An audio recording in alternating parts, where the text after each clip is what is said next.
Hello, everyone. Get ready for tonight's story. Put your headphones on and listen closely. Sarah was walking through Riverside Park on a Saturday afternoon in late October when a man approached her near the fountain. The leaves were just starting to turn, and the air had that sharp, clean bite that made you pull your jacket a little tighter. She had her headphones in, listening to a podcast about true crime, which, looking back on it now, feels like some kind of sick joke. He was tall, maybe early 50s, wearing a gray windbreaker that looked like it had seen better days, and jeans that were stained around the knees. His hair was thin and greasy, combed over in a way that made it look worse than if he'd just left it alone. There was something off about him from the start, but Sarah couldn't quite put her finger on what it was. Maybe it was the way he moved, sort of stiff and deliberate, like every step was calculated. Or maybe it was his eyes. They were pale blue, almost colorless, and they didn't blink as much as they should have. He smiled at her. Not a warm smile. Not the kind of smile you give a stranger when you're about to ask for help. Just his mouth moving upward while his eyes stayed flat and empty, like someone had taught him how to smile from a textbook, but he'd never actually felt the emotion behind it. "Excuse me," he said. His voice was soft, almost polite. "Would you mind taking my picture?" Sarah stopped walking. She pulled one earbud out and looked at him, already reaching for the polite response that most people give when a stranger asks for a favor in a public place. Sure, no problem. People asked for help with photos all the time in the park. Tourists, families, couples who wanted a shot together with the skyline in the background. It was normal. It was harmless. Except he didn't hand her anything. She stood there with her hand out, waiting for him to give her his phone or his camera. He just kept staring at her with that strange, practiced smile. The seconds stretched out uncomfortably. Sarah glanced down at his hands. They were empty. No phone, no camera, nothing. "Your phone?" she asked, trying to keep her voice light and friendly, even though something in her gut was starting to twist. He tilted his head slightly, like he was confused by the question, like she'd said something in a foreign language. "I don't need a phone." Sarah laughed a little, nervous, thinking maybe he was joking, or maybe he was one of those older people who didn't understand technology and thought she could somehow help him figure out how his camera worked. "Okay, well, I kinda need something to take the picture with." "No, you don't," he said. His voice was calm, too calm, like he was explaining something obvious to a child, like he genuinely couldn't understand why she wasn't getting it. She felt her stomach tighten. Something about the way he said it made her skin crawl. It wasn't threatening, exactly. It was worse than that. It was matter-of-fact, like what he was saying made perfect sense, and she was the one being difficult. She glanced around. There were other people in the park, but no one close.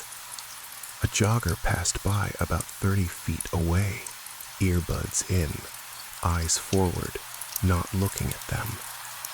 An older couple was sitting on a bench near the pond, too far away to hear anything. A mom with a stroller was walking in the opposite direction. Sarah realized with a sinking feeling that even though the park wasn't empty, she was essentially alone with this man. "I'm sorry, I don't understand," Sarah said, taking a small step back. Her hand moved instinctively to her pocket, feeling for her phone. It was there. That was something. The man didn't move. He just kept staring at her with that same empty smile. His eyes tracked her movement, following the small step she'd taken backward. "I just need you to take my picture, right here. It'll only take a second." "With what?" she asked, her voice a little sharper now. She could hear the edge of panic creeping in, and she hated it. She didn't want to sound scared. Scared made you a target. He pointed at her, not at her phone or her bag, at her face, at her eyes. "Just look at me," he said softly. "And remember." The words hit her like cold water. Sarah's heart started pounding hard enough that she could feel it in her throat. She shook her head and said she had to go. She didn't wait for him to respond. She turned and started walking fast, not quite running, but close. Her legs felt shaky and weak, like they might give out at any second. She didn't look back until she reached the park exit, and when she did, he was gone. The spot where he'd been standing was completely empty, like he'd never been there at all. She stood there for a minute, breathing hard, scanning the park. Nothing. No sign of him. She told herself it was just some weirdo. The city was full of them. Every day you saw someone doing something strange or inappropriate or just plain unsettling. You learned to brush it off. You learned to keep walking. She tried to forget about it, but she couldn't. That night, she couldn't sleep. Every time she closed her eyes, she saw his face. Not like a memory, not like something she was thinking about, like he was right there in front of her, inches from her face, staring at her through the dark. She opened her eyes, and the image stayed for a second, burned into her vision like she'd been staring at something too bright. His colorless eyes, his flat smile, the way he'd pointed at her. She got up and poured herself water. Her hands were shaking. She checked the locks on her apartment door twice, then a third time just to be sure. She sat on the couch with the TV on low, some late-night talk show she wasn't really watching, just to have noise in the apartment, just to not be alone with her thoughts. Around 2 a.m, she finally drifted off on the couch, still in her clothes, with all the lights on. She dreamed about the park. She was standing in the same spot, near the fountain.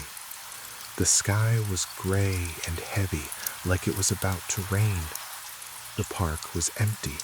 No joggers, no couples, no one. Just her and the man. He was there again, standing exactly where he'd been before, smiling at her. She tried to walk away, but her legs wouldn't move. It was like her feet were glued to the ground. She tried to scream, but nothing came out. He stepped closer, closer. His movements were jerky and unnatural, like a puppet being pulled by strings, until his face filled her entire field of vision, until she couldn't see anything else. And then he whispered, so close she could feel his breath on her face, "Thank you." She woke up gasping, her heart slamming in her chest. She was curled up on the couch, drenched in sweat. Her room was dark except for the streetlight coming through the window, casting long shadows across the floor. She grabbed her phone with shaking hands. It was 4:30 a.m. She sat there in the dim light, hugging her knees to her chest, and didn't go back to sleep. The next day, she tried to go about her life like normal. She went to work like nothing had happened. She worked at a small law firm downtown, mostly filing and admin stuff. It was quiet work, predictable, safe, exactly what she needed right now. She was tired. Her eyes felt heavy and gritty, but she figured she'd feel better once she got moving, once she got her mind on something else. Around lunch, her coworker Jenny stopped by her desk and asked if she was okay. Sarah must have looked worse than she thought. She forced a smile and said she was fine, just didn't sleep well. Jenny nodded sympathetically and said something about melatonin before heading back to her own desk. Sarah appreciated that she didn't push it. But that afternoon, something happened that made Sarah's blood go cold. She was walking back from the break room with her coffee, still half asleep, going through the motions, when she passed the conference room. The door was open. Inside, there was a man sitting at the table with her boss, Mr. Kavanaugh. They were talking, probably about a case. The man had his back to her. He was wearing a gray windbreaker. His hair was thin and greasy. Sarah stopped dead in the hallway. The coffee cup slipped from her fingers and hit the floor, shattering. Hot coffee splashed across the tile and soaked into the carpet. Her hands went completely numb. The man turned around. It wasn't him. This guy was younger, maybe mid-30s, with a fuller face and different features. He looked annoyed that she'd made a mess. Mr. Kavanaugh stood up quickly and asked if she was all right. Sarah could barely hear him over the rushing sound in her ears. She apologized, said she'd clean it up, and hurried to grab paper towels from the kitchen. Her hands were shaking so badly she could barely hold them. She cleaned up the spill, avoided eye contact with everyone, and went back to her desk. She spent the rest of the afternoon staring at her computer screen, not really seeing it, trying to calm her racing heart. She told herself she was being paranoid. She was tired. She was seeing things that weren't there. Her mind was playing tricks on her because she hadn't slept properly. That was all it was. But that night, it happened again. She was on the subway heading home. It was crowded, rush hour. People packed shoulder to shoulder in that uncomfortable way that made you hyper-aware of every stranger touching you. She was standing near the door, holding the pole with one hand, staring at her phone with the other, scrolling through nothing in particular, just trying to zone out. The train stopped at Canal Street, and a bunch of people got off, creating a brief pocket of space. The doors were still open. That's when she saw him. Standing on the platform, about 15 feet away, staring directly at her through the window. The same man, same gray windbreaker, same greasy hair, same flat smile. Her heart stopped. She couldn't move, couldn't breathe, couldn't look away. The sounds of the subway station faded into a dull roar. All she could hear was her own heartbeat pounding in her ears. He didn't wave, didn't gesture.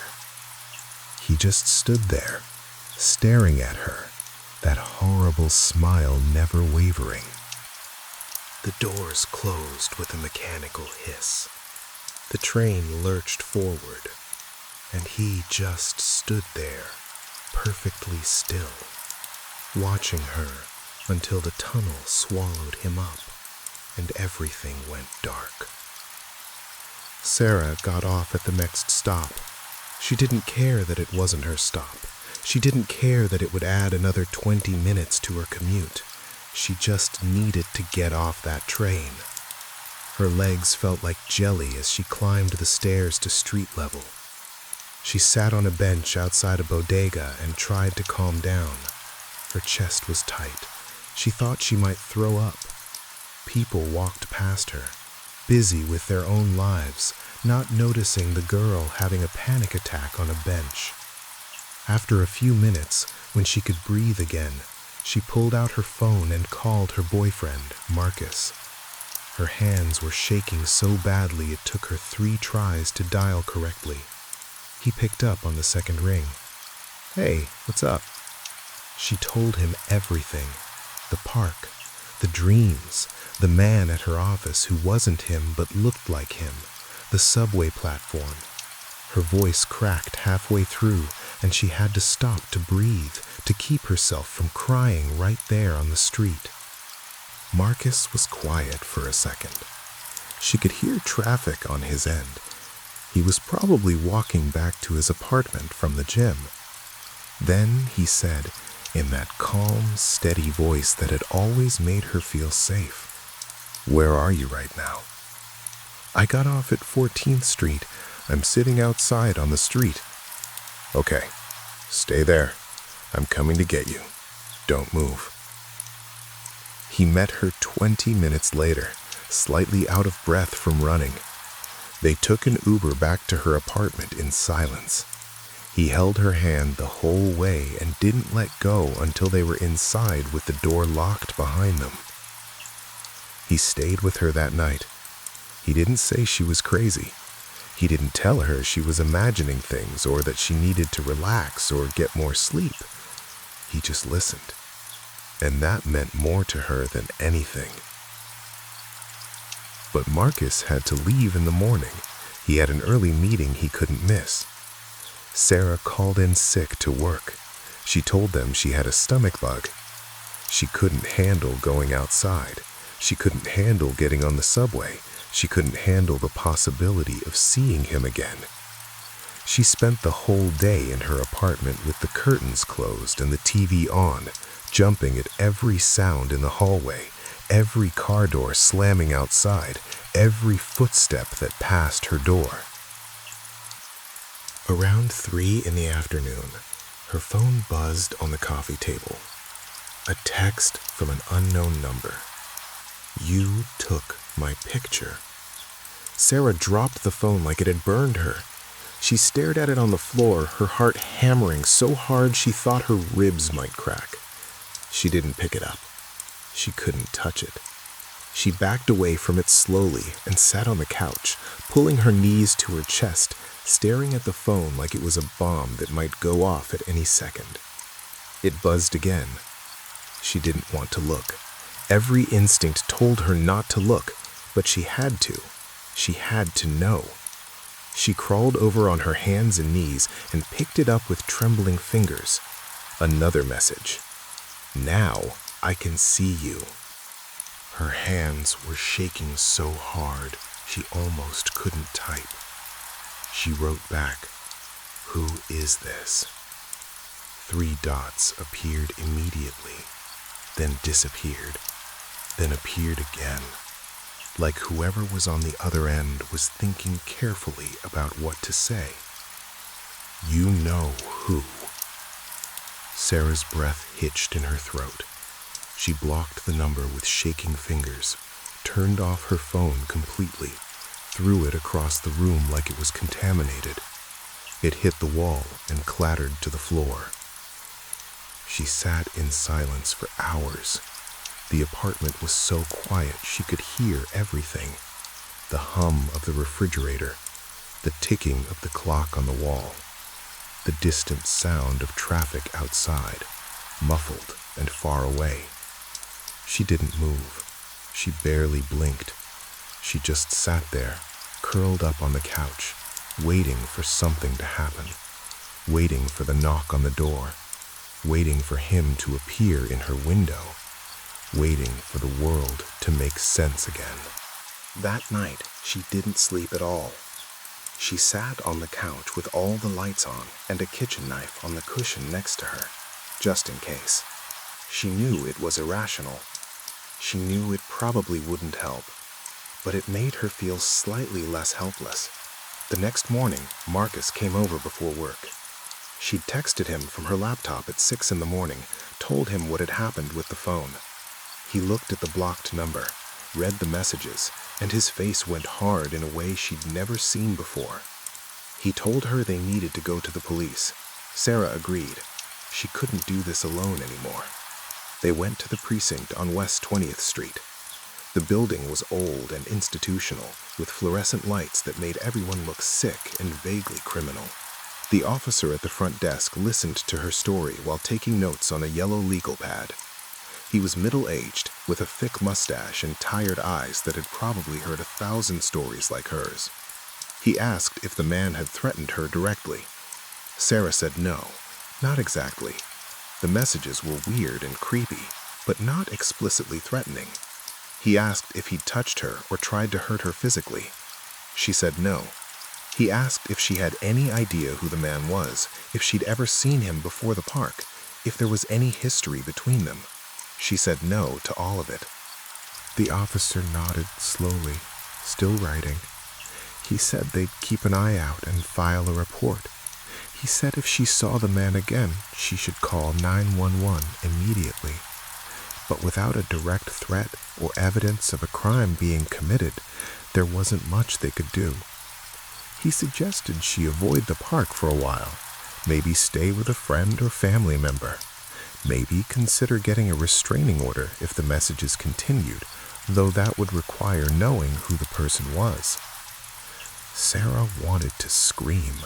She wanted to grab him by his uniform and shake him and make him understand that something was wrong, that this wasn't just some random creep, that the messages weren't just weird, they were impossible.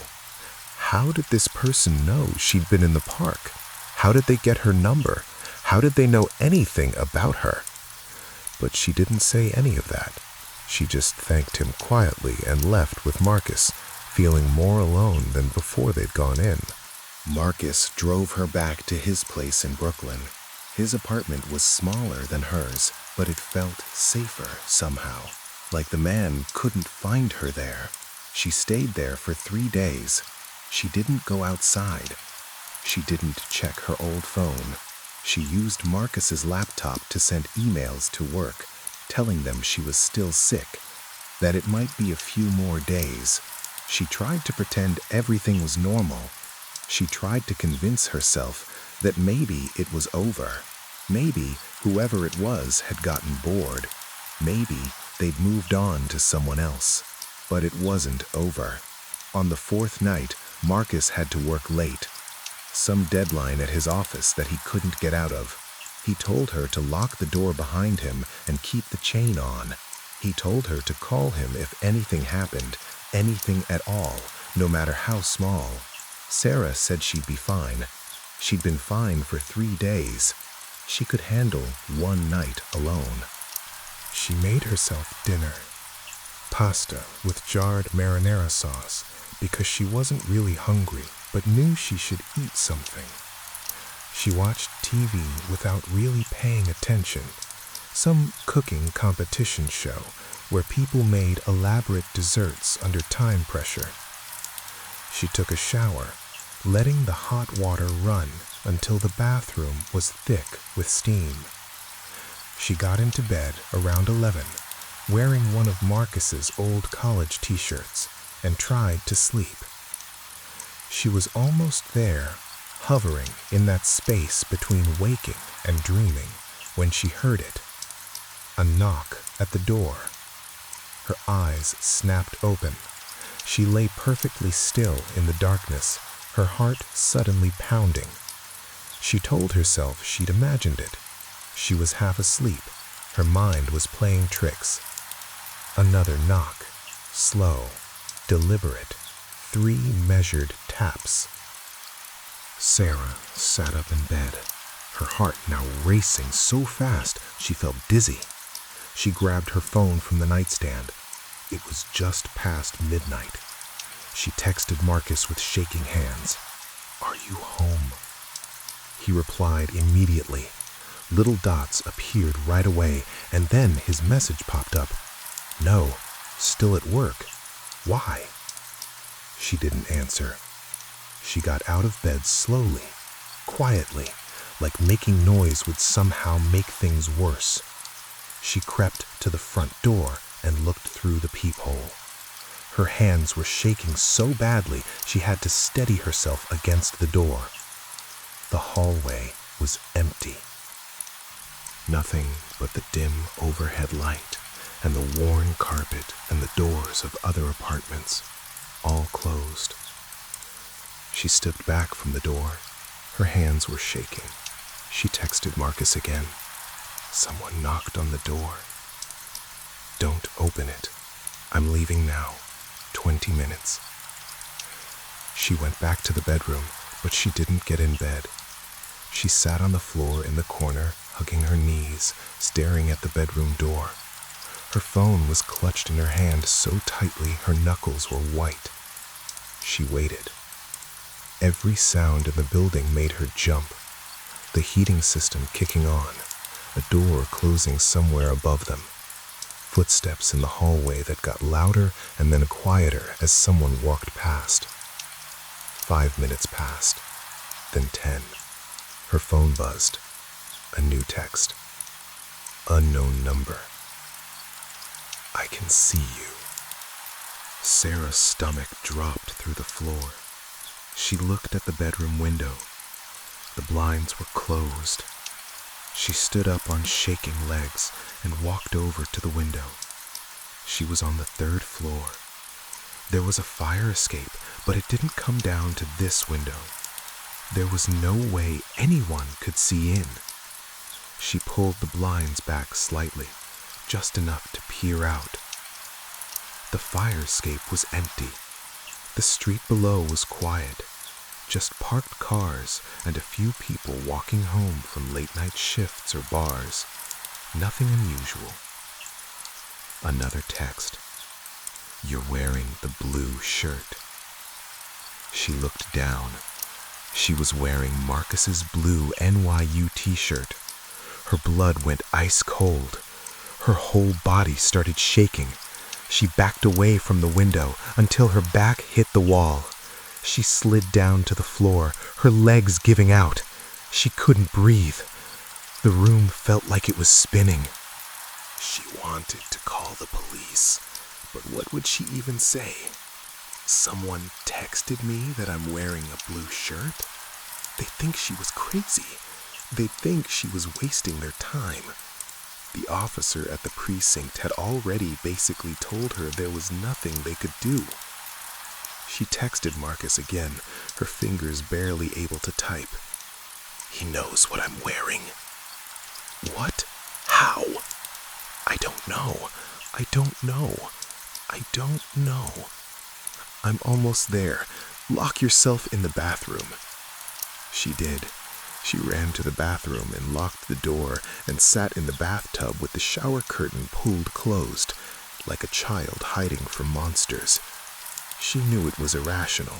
She knew it wouldn't protect her from anything real, but she couldn't think straight. She couldn't breathe. All she could do was sit there in the dark and wait for Marcus to get home. She heard his key in the lock about 15 minutes later. She heard him call her name. She climbed out of the bathtub and unlocked the bathroom door.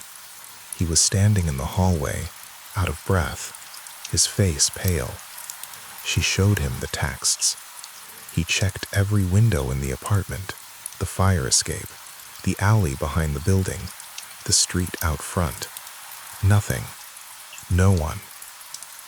They called the police again. A different officer came this time, a woman in her 40s who seemed more sympathetic than the desk sergeant had been. She took Sarah's statement, looked at the texts, asked the same questions. Had he threatened her? Had he touched her? Did she know who he was? The answers were still the same. No, no, no. The officer said she'd file a report. She said they'd increase patrols in the area. She gave Sarah a card with a number to call if anything else happened, but Sarah could see it in her eyes. Without a clear crime, without a known suspect, there wasn't much they could do. Marcus stayed up with her all night. They sat on the couch together, the TV on low, neither of them really watching it. Sarah dozed off around 5 in the morning with her head on his shoulder. When she woke up a few hours later, sunlight was streaming through the windows and Marcus was making coffee in the kitchen. For a moment, just a brief, beautiful moment, everything felt normal. But it didn't last. Over the next week, the texts kept coming, different numbers every time. She blocked them as fast as they appeared, but it didn't matter. They always found a way through. I'm closer than you think. You can't hide. I'm waiting. Did you sleep well? That last one came at 7 in the morning, right after she'd woken up. Like whoever was sending them knew her schedule, knew when she went to bed and when she got up. Sarah stopped sleeping in the bedroom. She slept on the couch with the TV on and all the lights on and her phone next to her and the kitchen knife under the cushion. Marcus begged her to leave the city, go stay with her parents in Ohio for a while, just until this blew over. But Sarah refused. She couldn't explain why. Maybe it was pride, maybe it was stubbornness. Maybe it was the feeling that if she left, if she ran, then he won. Whoever he was, whatever he wanted. She made one decision though. She needed to know who this person was. She needed to end it. And there was only one way to do that. She was going back to the park. Marcus tried to stop her. He said it was a bad idea. He said it was dangerous. He said she was giving this person exactly what they wanted. But Sarah didn't care anymore. She couldn't live like this. She couldn't spend the rest of her life looking over her shoulder, jumping at shadows, too afraid to leave her apartment. She needed answers. She went on a Wednesday afternoon, exactly 2 weeks after the first encounter. She told Marcus she was going to therapy. She lied because she knew he'd try to stop her or insist on coming with her, and she needed to do this alone. She took the subway to the park, her heart pounding the entire way. Every person who got on the train made her flinch. Every man in a gray jacket made her want to run. She walked to the same spot near the fountain. It was a clear day, colder than before. The trees were bare now, their branches black against the pale sky. There were a few people around. A guy walking his dog, a woman on a bench reading a book. No one that looked like him. She waited. An hour passed, then 2. Her feet were numb from standing in the cold. She was about to give up, about to admit that this was a stupid idea and go home, when she saw him. He was standing near the tree line, about 50 feet away. Same gray windbreaker, same greasy hair, same flat, empty smile, watching her. Sarah's heart stopped. Every instinct screamed at her to run, but she didn't. She'd come here for answers. She was going to get them. She walked toward him. He didn't move. He just stood there, that horrible smile never changing, his pale eyes tracking her every step.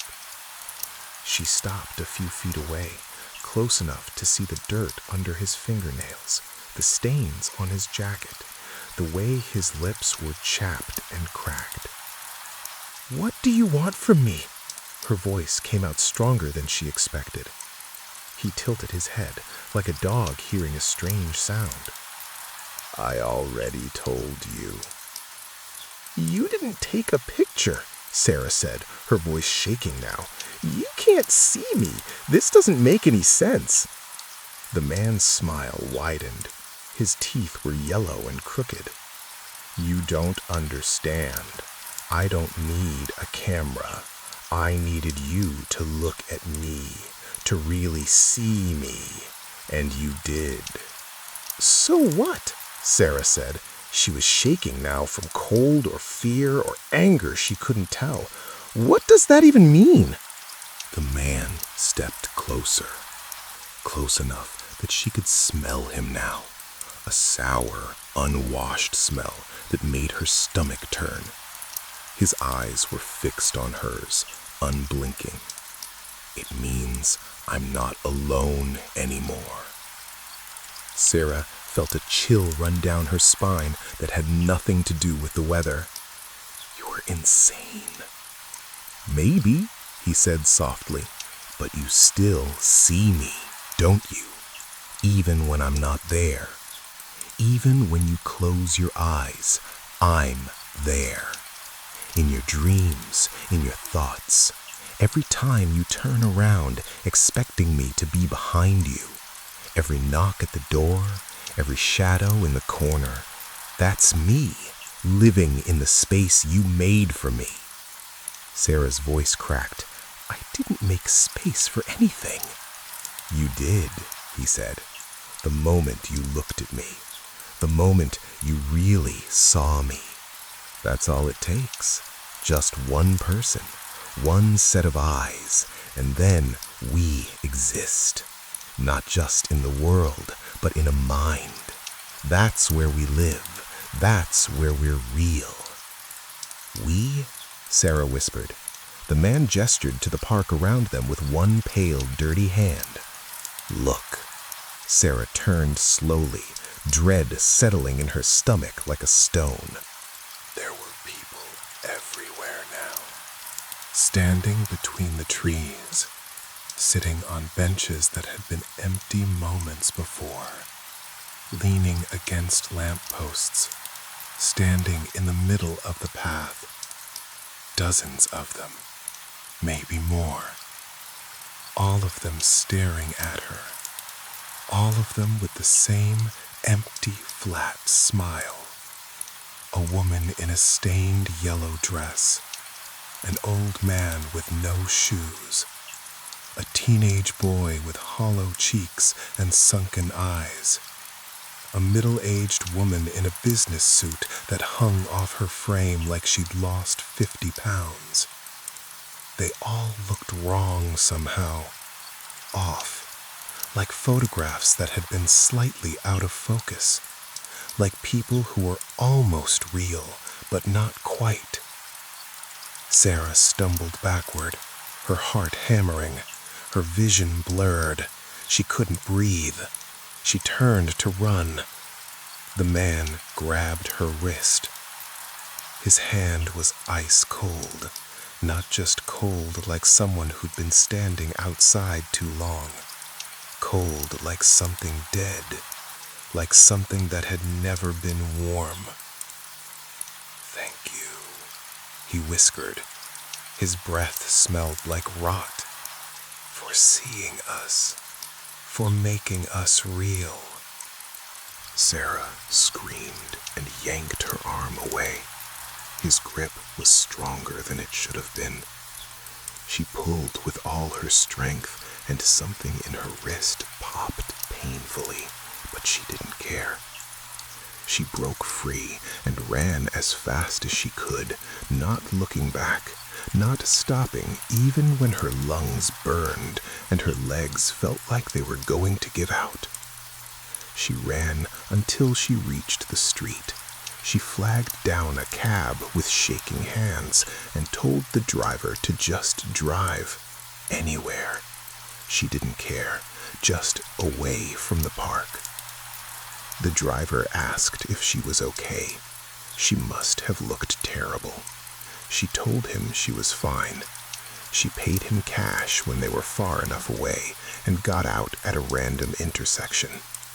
She took another cab to Marcus's apartment. She didn't go back to her own place. She told Marcus she'd been mugged in the park, that someone had grabbed her and tried to take her purse, but she fought them off and ran.